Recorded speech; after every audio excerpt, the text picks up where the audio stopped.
Welcome to Not Milk Never Milk. Subscribe if you're lactose intolerant. You begin by creating the project itself. Open things 3 and tap plus, or use the shortcut to add a project.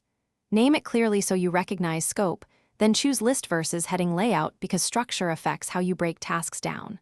Once created, assign a deadline, add 3 relevant tags, and pick the default list view so recurring work appears where you expect it. This immediate setup speeds planning and prevents later reorganization.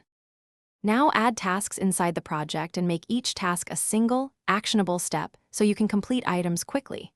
Use a checklist for multi-step tasks. Include estimated time like 15 or 30 minutes to aid planning. Once tasks exist, tag them by context, link them to an area if ongoing, and set reminders or deadlines. Make sure to reorder by priority so your most important work surfaces first. This keeps focus during execution. Finish by reviewing today and upcoming. Check each task and decide. Complete it, reschedule, or convert it to a repeating task when appropriate.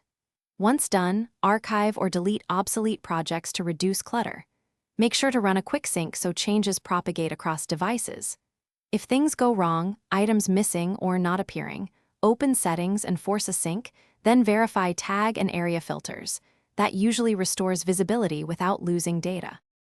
Thanks for watching. If this was helpful, leave a like and consider subscribing. See you next time.